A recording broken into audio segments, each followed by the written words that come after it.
नमस्कार साथियों, स्वागत है एक बार पुनः आप सभी के अपने YouTube चैनल तेजस क्लासेस में। दोस्तों, आज की इस वीडियो में हम बात करेंगे जैव प्रक्रम अर्थात लाइफ प्रोसेस, जिसमें हमने देख लिया था अभी तक कि स्वपोषी क्या होता है और विषमपोषी क्या होता है। तो चलिए हम तुरंत इसको रिवाइज कर देते हैं कि स्वपोषी क्या होता है। तो स्वपोषी पोषण का एक ऐसा तरीका होता है जिसमें एक जीव अपने आस-पास जो मौजूद कार्बन डाइऑक्साइड होते हैं, CO2 गैस होते हैं और पानी मतलब H2O, राइट, जो भूमि के अंतर्गत जो पानी होते हैं और बाहर से वर्षा के द्वारा जो पानी होते हैं, इन सभी से और सूरज के प्रकाश की मदद अर्थात सनलाइट की मदद से क्या करते हैं और अकार्बनिक पदार्थों से क्या करता है, अपना भोजन बनाता है या संश्लेषित कर देता है। तो उसी को हम क्या कहते हैं, स्वपोषी। स्वपोषी का क्या मतलब होता है, जो आप अपने खुद से भोजन बनाता है, मतलब आस-पास के जो पर्यावरण जो है हमारे, उससे कार्बन डाइऑक्साइड और लेता है, पानी ले लेता है और सूरज के प्रकाश की मदद से ही अपना भोजन बनाता है। वह किसी अन्य दूसरे पर निर्भर नहीं करता है, मतलब अपना भोजन, वो अपना पोषण खुद कर लेता है, वह किसी दूसरे पर निर्भर नहीं करता है, राइट? देखिए, वे जीव जो कार्बन डाइऑक्साइड और जल से अपना भोजन स्वयं बना सकते हैं, वही क्या कहलाते हैं, तो स्वपोषी कहलाते हैं। कार्बन डाइऑक्साइड जो होते हैं वह क्या होते हैं, तो अकार्बनिक पदार्थ होते हैं। और सॉरी, एक मिनट, कार्बन डाइऑक्साइड जो होते हैं वो कार्बनिक पदार्थ होते हैं और पानी जो होते हैं वो क्या होते हैं, अकार्बनिक पदार्थ होते हैं। यहाँ पर मिस हो गया है। अतः हम यह भी कह सकते हैं कि वे जीव जो पर्यावरण में उपस्थित अकार्बनिक पदार्थों से अपना भोजन स्वयं बना सकते हैं, वही क्या कहलाते हैं, स्वपोषी कहलाते हैं। इनका उदाहरण जो है आपका ये हरा पौधा हुआ। जो हरे पौधे जो होते हैं वह क्या होते हैं, स्वपोषी होते हैं, क्योंकि ये जो होते हैं सो मौजूद पर्यावरण में जो मौजूद कार्बन डाइऑक्साइड अर्थात CO2 होते हैं और पानी अर्थात H2O जैसे क्या करते हैं, तो उससे अपना भोजन बना लेते हैं। और लेकिन कुछ कुछ ऐसा होता है जो गैर हरे पौधे मतलब जो हरा पौधा नहीं होता है, ठीक, जैसे बहुत सारे तो हैं जो लाल भी होते हैं, राइट, अलग अलग प्रकार के पीले भी होते हैं, तो ये सभी स्वपोषी नहीं होते हैं, ठीक। स्वपोषी कुछ जीवाणु भी होते हैं जिन्हें हम स्वपोषी जीवाणु कहते हैं, राइट। अब बात करते हैं हेट्रोट्रोपिक मोड ऑफ न्यूट्रिशन अर्थात पोषण की जो विषम पोषी, उसे किसे कहेंगे हम। तो देखिए यहाँ पर हेट्रोट्रोपिक है, उनके वर्ड को समझते हैं। यहाँ पर जो वर्ड है हेट्रो, जिसका मीन्स क्या होता है, इसका अर्थ होता है अदर्स, मतलब दूसरा। क्या होता है इसका अर्थ, दूसरा, राइट। और यहाँ पर जो ट्रॉफिक है, इसका मतलब होता है न्यूट्रिशन अर्थात पोषण, मतलब अपना पोषण के लिए जो दूसरों पर निर्भर हो, उसी को हम क्या कहते हैं, विषम पोषी। मतलब पोषण का विषम पोषी विधि हम उसको कहेंगे जो अपना पोषण के लिए किसी दूसरे पर निर्भर हो। जीव जो है सो कार्बन डाइऑक्साइड और पानी जैसे अकार्बनिक कच्चे माल से अपना भोजन नहीं बना सकता है, इसे संश्लेषित नहीं कर सकता है। यह प्रत्यक्ष या अप्रत्यक्ष रूप से ऑटोट्रॉफिक अर्थात स्वपोषी जीवों द्वारा बनाए गए भोजन का क्या करता है, तो उपयोग करता है, राइट। अब देखिए, विषम पोषी जो होता है पोषण का उस तरीका को हम कहेंगे जिसमें जीव कार्बन डाइऑक्साइड और पानी जैसे सरल अकार्बनिक पदार्थों से अपना भोजन नहीं बना सकता है। वह अपने भोजन के लिए किस पर रहता है, तो दूसरे पर निर्भर करता है। एक विषम पोषी जीव जो होता है वह क्या होता है, उपभोक्ता होता है। क्या होता है, उपभोक्ता होता है और अन्य जीवों से क्या करता है, अपना पोषण प्राप्त करता है। अर्थात एक विषम पोषी जीव को पोषण के लिए अन्य जीवों को खाना पड़ता है। जैसे सभी जंतु, जितने भी जंतु होते हैं वह उसमें क्या होते हैं, तो विषम पोषी विधि होती है, ठीक है। जैसे बहुत सारे जीवाणु भी होते हैं, कवक भी होते हैं, उसमें भी विषम पोषी होते हैं, राइट। जिसमें विषमपोषी विधि के द्वारा अपना पोषण करेगा उसे हम विषमपोषी जीव कहेंगे, राइट। जैसे अब देखिए यहाँ पर हिरन है, क्या है, हिरन, ठीक। वह क्या कर रहा है, तो अपना पोषण के लिए वह किस पर निर्भर करता है, तो इन घास पत्तियों पर निर्भर करता है। तो और घास पत्ती क्या होता है, घास पत्ती, तो घास पत्ती क्या होता है, तो स्वपोषी होता है, जो अपना भोजन स्वयं बनाता है। तो इस प्रकार जो विषम पोषी जो होता है वो किस पर निर्भर करता है, तो स्वपोषी। तो इस प्रकार जो हिरन जो है हमारा क्या हुआ, तो हिरन में जो मतलब विषम जो अपना पोषण करेगा वह किस प्रकार करेगा, तो विषम पोषी विधि के माध्यम से ही वो अपना क्या करता है, तो पोषण करता है। अब जस्ट लाइक देखिए आप यहाँ पर शेर को, क्या है, शेर को देखिए, शेर को देखिए, यह शेर क्या है, तो यह भी एक जंतु है, जानवर है, राइट। और हिरन भी एक जानवर है, हिरन भी क्या है, एक जानवर है।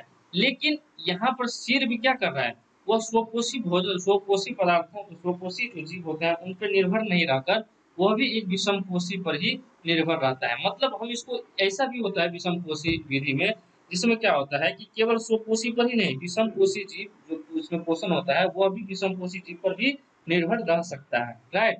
क्योंकि वह भी अपना पोषण किसी जीव जंतु को मारकर, जो विषम पोषी होते हैं उन्हें मारकर उन्हें खाकर अपना पोषण करते हैं, राइट। उसके बाद देखिए यहाँ पर अब भालू को देखिए, वह भी क्या है, तो मछली मछली को खाकर अपना जिंदगी गुजार रहा है, अपना पालन पोषण खुद कर रहा है। तो इस प्रकार भालू भी क्या हुआ, तो उसमें भी विषम पोषी के मतलब हेट्रोट्रोपिक मोड ऑफ न्यूट्रिशन, इसमें पोषण का विधि कौन सा है, यह हेट्रोट्रोपिक ही मोड है, ठीक।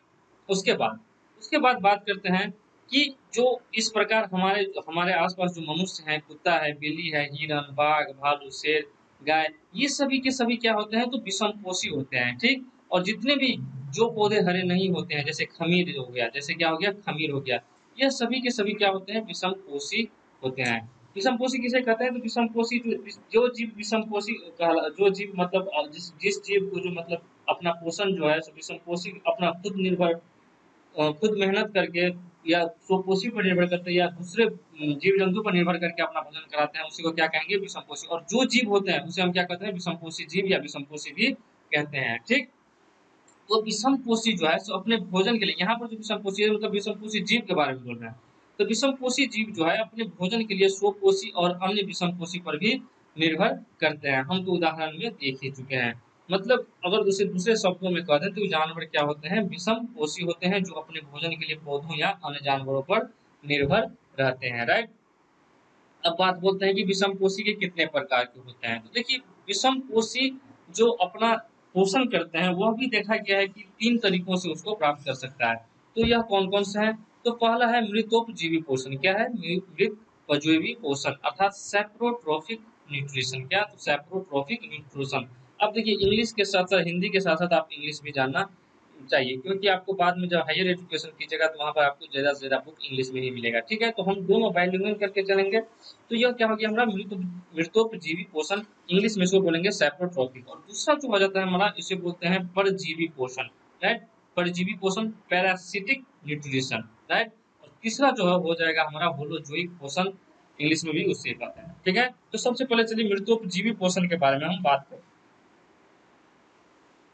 तो मृतोपजीवी पोषण वैसा पोषण होता है जिसमें जीव जो है मृत पौधे या मृत पशुओं और सरी रोटी अर्थात सरी भोजन यहाँ पर इनफैक्ट होना चाहिए, या किसी भी प्रकार के भोजन आदि के सड़ने वाले कार्बनिक पदार्थों से क्या करता है, अपना भोजन प्राप्त कर लेता है। जैसे यहाँ पर आप गोबर छत्ता देखिए, गोबर छत्ता एक प्रकार से किस प्रकार का है, तो यह तो परजीवी है ही, साथ में क्या है, तो मृत पोषी सॉरी परजीवी का है, विषम पोषी तो है ही, लेकिन साथ में मृत पोषी विषम पोषी का जो प्रकार है एक मृत पोषी, उस ये इस प्रकार का यह जीव है, इसमें अपना पोषण करता है। जैसे इसका जो हम इसमें जो हम इंग्लिश समझे थे कि इसका क्या होता है, सैप्रोट्रोफिक।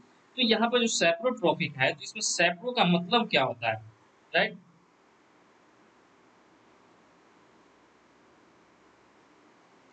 सैप्रो का मतलब ही होता है रोटन। आपको शब्द सीखना है, जो ही आप शब्द सीख गए आपको कोई दिक्कत नहीं होगी इसको समझने में। तो सैप्रो मतलब क्या हुआ, सैप्रो मतलब रोटेन अर्थात सड़ा हुआ, और यहाँ पर हो गया ट्रोपिक, ट्रोपिक मतलब हो गया न्यूट्रिशन अर्थात सड़े हुए पर जो अपना भोजन बनाता है सड़े हुए चीजों से, तो वही क्या कहलाता है, सेप्रोट्रोफिक न्यूट्रिशन। मतलब क्या कि मृतोपजीवी पोषण हम उसे कहेंगे जो कि हमारे आसपास जितने भी जीव जंतु हैं वो मर गए हैं और शरीर भोजन जैसे सरा उससे अपना भोजन प्राप्त करता है, तो वही क्या हुआ, मृतोपजीवी पोषण का यह उदाहरण है, राइट। अब देखिए वे जीव जिनमें पोषण के मृतोपजीवी होते हैं उसे मृतोपजीवी कहलाता है। तो हम कह सकते हैं कि मृतोपजीवी वे जीव होते हैं जो अपना भोजन मृत पौधे जैसे सड़े हुए पत्ते हुआ, मृत और सड़ने वाले जानवरों के शरीर और अन्य सड़ने वाले कार्बनिक पदार्थों जैसे सड़ी हुई रोटी से वो अपना भोजन प्राप्त करता है। जैसे कवक हो गया, जैसे ब्रेड, मोल्ड्स, मशरूम, यीस्ट और कई बैक्टीरिया सैप्रोफाइट्स होते हैं, मतलब मृतोपजीवी होते हैं। आप इनका उदाहरण दे। अब चलिए दूसरा हम बात करते हैं परजीवी पोषण के बारे में कि आखिर ये परजीवी पोषण क्या होता है। इसे हम इंग्लिश में क्या कहते हैं, इसे हम इंग्लिश में क्या कहेंगे, तो पैरासिस्टिक क्या बोलेंगे, पैरासिस्टिक न्यूट्रिशन बोलेंगे। क्या बोलेंगे, पैरासिस्टिक न्यूट्रिशन। तो परजीवी पोषण हम किसे कहेंगे, तो परजीवी पोषण हम वैसा पोषण होता है जिसमें एक जीव दूसरे जीवित जीव के शरीर से अपना भोजन प्राप्त करता है, जिसे उसको मेजबान कहा जाता है। जिस शरीर से वह भोजन प्राप्त करता है उस शरीर को क्या कहा जाता है, तो मेजबान कहा जाता है। इसे इंग्लिश में कहेंगे होस्ट। क्या कहेंगे इंग्लिश में, होस्ट कहा जाता है। उसे मारे बिना मतलब उसे कोई बिना नुकसान पहुंचे, नुकसान तो पहुंचता है इनफैक्ट उससे बहुत सारे जो होते हैं बीमारी भी होती है, इसे हम आगे देखेंगे। ठीक, तो उसमें क्या होता है कि उसको जान से नहीं मारता है, लेकिन खून चूस लेता है, इतना समझिए, खून चूस लेता है। जैसे कि उरीस हो गया, खटमल जिसे बोलते हैं, बहुत सारा ऐसे प्रकार होता है, हम देखेंगे आगे। तो वह दूसरे जीवित जीव के शरीर से क्या करता है, तो अपना भोजन प्राप्त करता है। ठीक, तो वह जीव जो भोजन प्राप्त करता है उसे हम क्या कहेंगे, परजीवी कहेंगे। और जिस जीव से वह भोजन प्राप्त किया जाता है उसे हम क्या कहते हैं, होस्ट कहते हैं, या मेजबान कहते हैं। क्या कहते हैं, मेजबान, राइट। चलिए, उसके बाद हम कह सकते हैं कि परजीवी एक पौधे, एक जीव या एक जानवर है जो अपने मेजबान नामक, होस्ट नामक दूसरे जीवित जीव को खाता है। एक परजीवी अपना भोजन मेजबान से प्राप्त करता है, लेकिन बदले में मेजबान को कोई लाभ नहीं देता है। एक परजीवी आमतौर पर मेजबान को नुकसान ही पहुंचाता है। मेजबान एक पौधा या जानवर कुछ भी हो सकता है, राइट। ओके, मतलब कहने का तात्पर्य कि परजीवी कोई भी ऐसा होता है जो एक जीवित हुआ, जैसे मनुष्य हुआ, जानवर हुआ, उसके शरीर में अपना बसेरा कर लेता है। और वह क्या करता है कि उसी से जो खाता है उसी के आपको शरीर से क्या करता है, वो अपना भोजन करता है और अपना लालन पालन करता है। और इससे यहाँ तक कि समझिए, तो वो जो उसके शरीर पे रहता है, उसके शरीर में रहता है, उससे उसको मेजबान जो होता है उसको कोई फायदा नहीं होता है, जहां तक कि उसके नुकसान ही होते हैं। और बहुत सी बीमारियों को भी वह जो परजीवी होता है वह जन्म देता है, राइट। लेकिन लेकिन आपको एक बात बता दें, चलिए पहले हम देखेंगे आगे। तो अधिकांश रोग जो मानव जाति को प्रभावित करते हैं, जैसे उसके पालतू जानवर जैसे कुत्ते हुआ, मवेशी हुआ, और उसकी फसलें, क्या होता है, परजीवियों के कारण ही उसमें बहुत सारे रोग लग जाते हैं। ठीक, जैसे आपको कवक हो गया, बैक्टीरिया हो गया, कुछ पौधे जैसे अमरबेल होते हैं, और कुछ जानवर जैसे प्लाज्मोडियम और राउंडवॉर्म में देखी जाती है। इस प्रकार जो है हम कह सकते हैं कि प्लाज्मोडियम, प्लाज्मोडियम क्या होता है, तो यह मलेरिया रोग का एक कारण होता है। ठीक है, तो वह भी क्या होता है, प्लाज्मोडियम एक परजीवी ही होता है, किसी दूसरे शरीर पर बैठकर अपना भोजन करता है, अपना पोषण करता है, राइट। और एक आता है राउंड वॉर्म। क्या आता है, एक जीव आता है राउंड वॉर्म, जो या तो मनुष्य में पाया जाता है और घरेलू पशुओं में भी पाया जाता है, जैसे कुत्तों हो गया, मवेशिया हो गया, गाय भैंस, इस सब में भी पाया जाता है, और बीमारियों का यह कारण बन जाता है। तो राउंड वॉर्म भी क्या है, एक परजीवी ही है, परजीवी का ही उदाहरण है। ठीक, अब देखिए, यह आप देखिए यह क्या है, इसे देखकर आपको कुछ याद आ रहा है। आपको याद होगा कि बचपन में जब रहते होंगे तो कहता है कि पेट में कीड़ा हो गया है, राइट। पेट में क्या हो गया है, कीड़ा हो गया है, तो इसे चलिए डॉक्टर के पास, और एक चॉकलेट देते होंगे, क्या, तो चूसने वाला चॉकलेट, तो उसको खाते हैं तो सुबह सुबह हमारे पोटी के माध्यम से यह क्या होता है, निकल जाता है। अब याद आया कब, जिसे हम लोग बोलते हैं कीड़ा, कीड़ा, राइट, जिसे हम लोग चाली भी बोलते हैं। तो इसे हम इंग्लिश में बोलते हैं, सॉरी, इसका जो नाम होता है वह क्या होता है, राउंड वार्म। क्या होता है, राउंड वार्म होता है नाम। ठीक, तो राउंड वर्म जो होता है यह भी एक परजीवी का उदाहरण है। राउंड वर्म जो होता है मनुष्य का आंत में वह जाकर बैठ जाता है, मनुष्य के आंत में क्या करता है, तो वह बैठ जाता है, और जो व्यक्ति भोजन करता है उसी में से वह अपना क्या करता है, अपना भोजन करता है। और वह क्या होता है, एक समय ऐसा आता है जो बहुत बड़ा हो जाता है, तो पेट के लिए क्या होता है, बहुत हानिकारक होता है, आपका पाचन सही से नहीं हो पाएगा, और बहुत प्रकार के बीमारी, जैसे कि आपको दांत खाज खुजली निकलने लगेगा, आपको पूरी क्या होता है, चकता चकता निकलने लगता है। तो ये सभी राउंड वर्म की वजह से ही होता है। तो यह भी राउंड वर्म क्या होता है, एक परजीवी का ही उदाहरण होता है, राइट। ओके, तो चलिए, परजीवी राउंड वर्म मनुष्य और उसके पालतू जानवरों के शरीर के अंदर रहते हैं। ठीक, कई कवक और बैक्टीरिया जो होता है, जैसे कुस्कुटा, अमरबेल जैसे पौधे भी परजीवी होते हैं। परजीवियों के कुछ उदाहरण आपको टिक्स, जू, जोंक और टाइप वार्म भी होते हैं, राइट। जैसे देखिए, आप इसको देखिए, ये देख के, आप इस फिगर देख के, एक मिनट चलिए जूम कर देते हैं।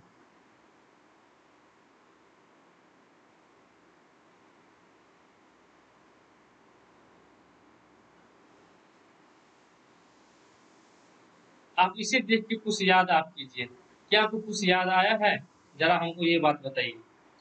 यह जो होता है सो गाछों पर क्या होता है, एक तार की तरह अपना लिपट जाता है, और क्या होता है कि पौधों को विकसित होने में, विकास होने में उसको क्या करता है, बाधा डालता रहता है। यह जहां पर हो जाएगा ना, आपको बड़ी मात्रा में वह फैल जाता है। ठीक है, तो इसे हम लोग कहते हैं अमरबेल। क्या कहते हैं, अमरबेल। ठीक है, क्या कहते हैं इसे, हम अमरबेल कहते हैं। और जैसे देखिए, जूं, जूं बोलते हैं ढील को, जिसे आम भाषा में ढील भी बोला जाता है। ठीक है, तो जूं जो होता है आपको बालों के बीच में फंसा रहता है, वो क्या करता है कि वहाँ का गंदगी खाता है, और वह क्या करता है कि आपको बालों को इतना मतलब काटेगा कि आपको, हाँ, बहुत सारे प्रॉब्लम होने का और आप इरिटेट हो जाते हैं। तो ये सभी क्या होता है, तो परजीवी का उदाहरण होता है। और ये देखिए ये क्या है, तो यह एक जोंक है। क्या है? जोंक है। जोंक क्या होता है, तो खून को चूसता है, आपके शरीर में चल जाएगा और पूरा का पूरा खून ले लेगा। आप लोग इसे अच्छी तरह से जानते होंगे, ठीक है। तो ये सभी क्या है, तो परजीवियों के उदाहरण। यहाँ पर आपसे ये पूछ भी सकता है कि निम्न में से कौन परजीवी पोषण का उदाहरण है। आपको चार दे देंगे, जैसे पेड़ पौधे हो गया, जूं हो गया, हाँ, उसके बाद और भी बहुत सारे दे देगा। तो आपको इसमें आंसर टिक लगाना है कि क्या होगा। तो इसका आंसर क्या हो जाएगा आपका, ये जो राउंड वर्म हो गया, अमरबेल हो गया, जू हो गया या जोंक हो गया, फिर टिक्स हो गया, और क्या हो गया, टैपवर्म। ये सभी क्या होते हैं, तो परजीवी पोषण के उदाहरण होते हैं। चलिए, उसके बाद हम तीसरा पे देखेंगे क्या, तो होलोजोइक पोषण। तो होलोजोइक पोषण क्या होता है, तो होलोजोइक पोषण वह पोषण होता है जिसमें एक जीव अंतर्ग्रहण की प्रक्रिया द्वारा जटिल कार्बनिक खाद्य पदार्थों को अपने शरीर में ले जाता है। अंतर्ग्रहण भोजन पच जाता है और फिर जीव के शरीर की कोशिकाओं में अवशोषित हो जाता है। भोजन के अपाच्य और अवशोषित भाग को उत्सर्जन की प्रक्रिया द्वारा जीव के शरीर से बाहर निकाल दिया जाता है।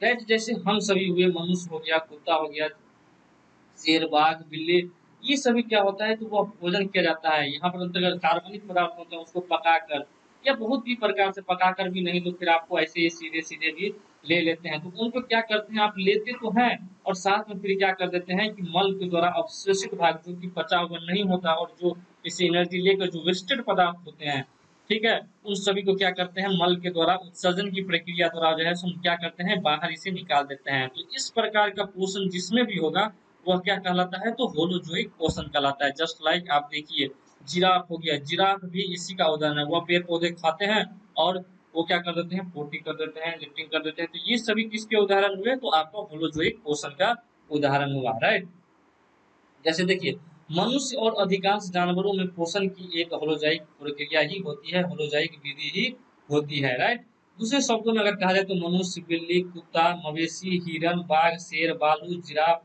मेढक, मछली, अमीबा आदि सभी में क्या होती है, तो होलोजाइक विधि ही होती है। राइट, यहाँ तक समझने में किसी को कोई दिक्कत नहीं होनी चाहिए। चलिए हम इसका उदाहरण देखते हैं। जैसे ये बिल्ली हुआ, ये भी किसका उदाहरण है, तो होलोजोइक पोषण का ही उदाहरण है। ये कुत्ता हुआ, तो ये भी किसका उदाहरण हुआ, होलोजोइक पोषण का ही एक उदाहरण हुआ। ये भालू हुआ, तो भालू भी किस चीज का उदाहरण है, इसलिए भी होलोजोइक का ही उदाहरण हुआ। तो चलिए आज, तो होलोजोइन पोषण का क्या अर्थ हुआ, तो होलोजोइन पोषण का अर्थ हुआ कि ठोस भोजन पर जो भोजन करता है उसी को हम क्या कहेंगे, तो होलोजाइक पोषण करेंगे। जो क्या हो सकता है, एक पौधे उत्पाद या एक पशु उत्पाद भी हो सकता है। अधिकांश जानवर जो होते हैं, मनुष्य सहित जानवर, जब भी इसमें बात आती है जानवर, तो आप समझिए कि एनिमल, जब भी एनिमल की बात आए तो वह में आप समझिए कि एक जो मनुष्य होता है वो और जानवर जो होता है वो, उन सभी को लेकर बोल रहा है। तो मनुष्य सहित अंतर्ग्रहण की प्रक्रिया द्वारा ठोस भोजन को अपने शरीर में ले जाते हैं। अंतर्ग्रहण भोजन तब सरल पदार्थों में पचता है या टूट जाता है, जो तब शरीर की कोशिकाओं में अवशोषित हो जाते हैं और अपचित या अवशिष्ट पदार्थों को क्या करता है, वह बाहर निकाल दिए जाते हैं, फेंक दिए जाते हैं। ठीक है, तो आई होप यहाँ तक आप लोग समझ गए होंगे। तो यहीं तक था। आप अगले पूछेंगे कि कैसे,